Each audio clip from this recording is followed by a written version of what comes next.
Kumusta? Ngayon, pag-uusapan natin ang isang bagay na mukhang simple lang, isang pirasong tinapay. Pero alamin natin kung gaano kalalim ang simbolismo nito base sa mga sinaunang kasulatan. Okay, tara't umpisahan na natin. Sa unang tingin, parang ordinaryong flatbread lang, di ba? Pero itong tinapay na walang tampaalsa o unleavened bread ay nasa sentro pala ng isang napakalakas na spiritual metaphor. Para lubos nating makuha ang ibig sabihin nito, kailangan nating tingnan kung kailan ito ginagawa. Kasi, alam nyo, yung timing nito, sobrang specific at mahalaga. At malinaw na sinasabi dito sa Exodo kung bakit. Ang pagdiriwang na ito ay direktang nakakabit sa isa sa pinakamahalagang pangyari sa kasaysayan nila, ang paglaya nila mula sa Ehipto. Ngayon, tingnan niyo tong timeline. Sa ika-14 na araw, 3:00 ng hapon, inaalay yung kordero ng Paskwa. Pagsapit ng gabi, kakainin yun para sa Passover meal. At dito na nagiging crucial ang timing. Ilang oras lang pagkatapos, pagsapit ng gabi ng ika-15 araw, doon na opisyal na magsisimula yung 7 araw na piyesta ng tinapay na walang pampaalsa. Magkadugtong sila at napakahalaga ng koneksyon na yan. So dito na pumapasok yung pinaka-highlight ng kwento, isang simbolikong pagilalaban sa pagitan ng dalawang klase ng tinapay. Sa isang panig, meron tayong tinapay na walang pampaalsa. Simple lang, walang yeast, walang nagpapaalsa. Dahil puro ito ang naging simbolo ng salita ng Diyos, dalisay, malinis, at walang anumang halo.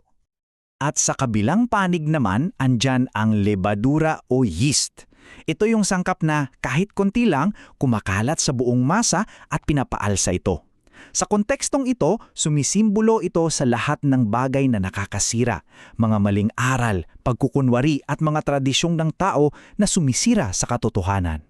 So heto na ang malinaw na laban, ang mga gawa-gawang tuntunin ng tao laban sa malinaw na utos ng Diyos. Kadalisayan, laban sa pagkukunwari. Palalimin pa natin to kasi itong laban sa pagitan ng dalisay at may halo, hindi lang to isang konsepto. Ito isang totoong issue na hinarap mismo ni Jesus noong panahon niya, lalo na sa pakikipag-usap niya sa mga religious leaders. Grabe ang direktang sinabi niya sa kanila. Parang sinasabi niyang, binitawan ninyo ang utos ng Diyos para lang hawakan ang sarili ninyong mga tradisyon. Sa madaling salita, pinili nila yung lebadura imbis na yung tinapay na walang pampaalsa. At dito lumalabas yung tinatawag na legalismo. Ano yon? Simple lang. Kapag gumagawa ka ng isang bagay na mabuti pero wala namang pag-ibig sa likod nito. Halimbawa, tumutulong ka sa kapwa hindi dahil sa concern kundi para lang masabing sumunod ka sa rules. Yun yung lebadura. Nawawala yung puso ng gawain, nagiging corrupt. Ngayon, lahat ng sinaunang simbolismo na to, yung kordero, yung tinapay, saan ba talaga ito patungo? Well, lahat ng ito ay natupad sa iisang tao, si Hesukristo. Sobrang linaw ng pagkakasabi sa Bagong Tipan. Si Jesus, ang ating kordero ng Paskwa, na ang sakripisyo ang siyang nag-umpisa ng buong pista. At dito, nakakakilabot ang presisyon. Isipin ninyo, ayon sa mga tala, namatay si Jesus sa krus eksaktong 3:00 ng hapon, sa ika-14 na araw. Ito ang mismong oras na itinakda sa batas para ialay ang kordero ng Paskwa. Hindi ito koinsidensya. So anong punto ng lahat ng ito para sa atin ngayon? Kung si Kristo ang perpektong tinapay na walang pampaalsa, ano ang ibig sabihin niyan para sa mga sumusunod sa Kanya? Malinaw na malinaw ang panawagan.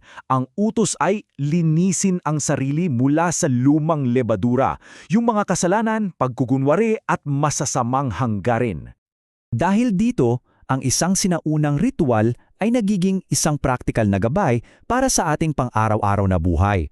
Ito'y isang panawagan na mamuhay ng may integridad at katotohanan. Kaya naman, maiiwan sa atin ng isang mahalagang tanong. Ano kaya ang lebadura sa buhay natin? Anong mga maling paniniwala, tradisyon o ugali ang kailangan nating alisin sa ating mga puso at isipan?